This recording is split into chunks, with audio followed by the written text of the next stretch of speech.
Osho said the greatest fear in the world is the opinion of others. And the moment you're unafraid of the crowd, you are no longer sheep. You become a lion. A great roar arises in your heart, the roar of freedom. Sheep have no freedom. The sheep live with fear and uncertainty every day. A sheep never leads, a lion never follows. A lion is in complete control of his or her life. The lion does not accept scraps and does not get told what to do or where to go. The lion goes about his business fearlessly and with extreme competence. You will never lead a lion to the slaughterhouse. They will lead you. The lion is the king of the jungle. And it's not because the lion is the biggest. It's not because the lion is the fastest. It's not because the lion is blessed with any great advantage over other animals. It's the mentality of the lion that makes the lion the king of the jungle. What is the lion mentality? Fearless courage. Bravery is a key trait of the lion. The lion will never surrender. The lion will never lie down and die, not even if surrounded by 10 hyenas. The fight is never over until it's over. Maybe you're not surrounded by hyenas. Maybe you're just buried by bills. Maybe you need to stand up for something you believe in that no one around you agrees with. Do not give up. Do not give in. Be fearless in going after what you really want in your life. Maybe you've been at it for years and nothing has worked yet. Maybe you're tired of hunting your goals and seeing no rewards. Do not give up. You must keep fighting. You have no guarantee of success if you keep going, but you do have possibility. There is a chance. The only guarantee comes with quitting, and that is the guarantee of missing out on the life you really want. Keep fighting for the life you must have, regardless of the hyenas. No surrender. Certainty. The lion is certain. The lion never second guesses.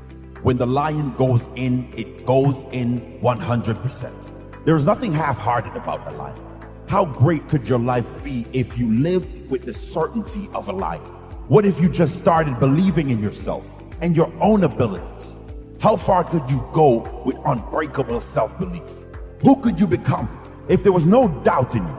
If you trusted your intuition and just went for everything you want in life with the same ruthless certainty as a lion hunting its prey. You can't rely on other people to achieve the results you want in your life. You are the only one responsible for your results. Take responsibility. Take ownership. Take action. Only you know what's best for you in your life. Only you know which path to take in each moment of your life. You must make those decisions with certainty. Freedom. The lion has freedom because the lion demands freedom. The lion has freedom because he fights for freedom. His very nature says he will die for that freedom. Perhaps there's no more valuable asset on this earth than freedom. Something you could only understand if you've experienced a lack of it. In your own life, you must fight for freedom. Your own and that of others. The freedom to speak your mind. The freedom to be who you want to be. The freedom to live on your terms. Freedom means fairness for all. The freedom to be who you must be while allowing others to be who they're going to. There is no greater value. Fight for your freedom. Protective. The lion is protective of everything of value. The family, the pack, dinner. If you threaten anything of value to the lion, you better be prepared to fight. I've dealt with lots of people who have anxiety disorders, And one thing about people who have anxiety disorders is they are not mysterious to me. It's no problem for me to understand why people have anxiety disorders, or why they're depressed, or why they have substance use problems. The mystery to me is always why people don't have all of those things at once, because everybody has a reason to be anxious. In fact, we have the ultimate reason to be anxious because we know that we're vulnerable and we know that we're going to die. And how you cannot be anxious under those circumstances is a great mystery. It's a massive mystery. And the same thing applies with regards to depression. And then the same thing applies to some degree with regards to drug and alcohol abuse. As I said last week, there's plenty of reasons to drown your consciousness in alcohol, that's for sure. We could refer to the aforementioned anxiety and depression, not least. And the sorts of drugs that people are prone to take are chemicals that take the affective edge off the tragedy of life. So back to the issue of fear. Abraham is self-conscious, that's what this commentary says, but the thing is he moves forward despite that. He's self-conscious and he knows the danger, but he moves forward despite that. And that's actually the appropriate response in the face of actual non-naive understanding of what constitutes life. Like if you're naive and you move forward, it's like, well, what the hell do you know? You know, there's no courage in naivety because you don't know what there is to stop you. You don't know what dangers you might apprehend. But to be aware of what it is that your problem is, so to be alert existentially, let's say, or to be fully self-conscious means that you're perfectly aware of your limitations and how you might be hurt, and then to make the decision to move forward into the unknown and the land of the stranger. Anyways, I would say that's one of the secrets to a good life. And I can say that really without fear of contradiction, I would say, because the clinical literature on this is very, very, very clear. What you do with people who are afraid, and to some degree depressed, but certainly anxious, is you lay out what they're anxious about, first of all, in detail. What is it that you're afraid of? What might happen? And then you decompose it into small problems, hypothetically manageable problems, and then you have the person expose themselves to the thing that they're afraid of, and what happens isn't that they get less afraid. That isn't what the clinical literature indicates exactly. What happens instead is they get braver. And that's not the same thing, right? Because if you get less afraid, it's like, well, the world isn't as dangerous as I thought it was, you know, silly me. If you get braver, that's not what happens. What happens is, yeah, the damn world's just as dangerous as I thought, or maybe it's even more dangerous than I thought, but it turns out that there's something in me that responds to taking that on as a voluntary challenge and grows and thrives as a consequence. And there's no doubt about this. Even the psychophysiological findings are quite clear.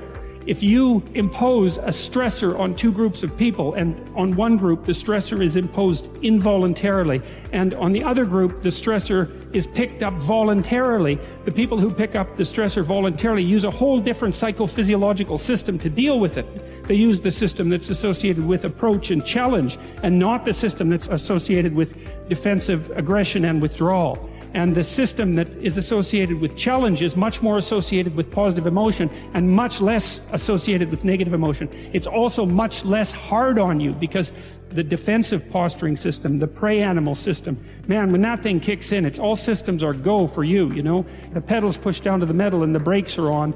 You're using future resources that you could be storing for future time right now in the present to ready yourself for emergency. Most people in life, we really feel like the level of stress in our life comes to how much of life do you feel like you control, or how much does life control you? Do you tend to control more of what's going on, or events controlling you? It's very easy to have those events start to take control unless we take control of what's between our ears, our own mind. You see, what you and I focus on massively affects how we feel, whether we're thriving or surviving. If you focus on what you can't control, if you focus on the past, if you focus on what's missing from your life constantly, that pattern of focus will make you frustrated, overwhelmed, depressed.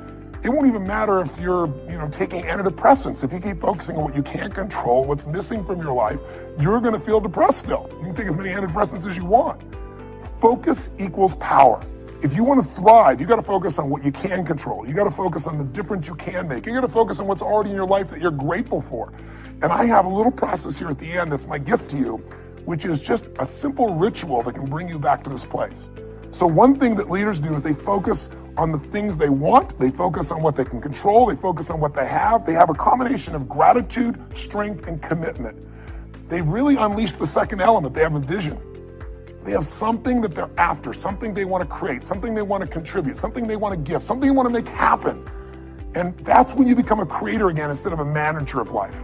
And it's easy to lose that sense of vision in your life through disappointments.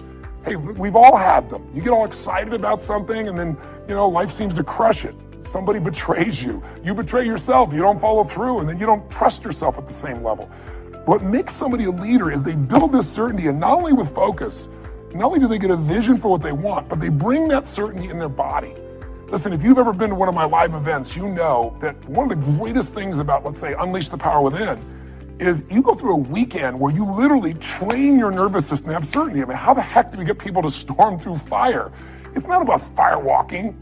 It's about getting yourself to be able to take action in the areas of your life that normally you would more than hold back, where your brain would take over and say, I can't do this, are you crazy? Somebody else did it, but not me.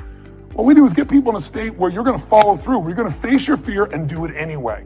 And the way we do that, besides changing people's focus, showing how to direct and control that focus, is also by learning how to use your body as the tool to change your state.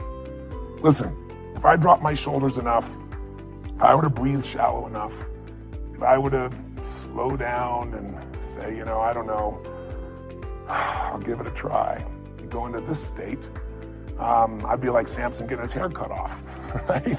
Because what we don't realize is that our mind is directly affected by the way we use our body. If you change the tempo in which you move, if you change the way you breathe, if you change the way you use your voice, you literally change your biochemistry.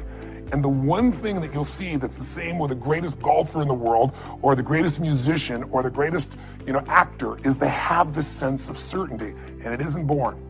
It's something that you make as a habit. You drill it into yourself. I sure as heck didn't have that sense of certainty growing up, not even close.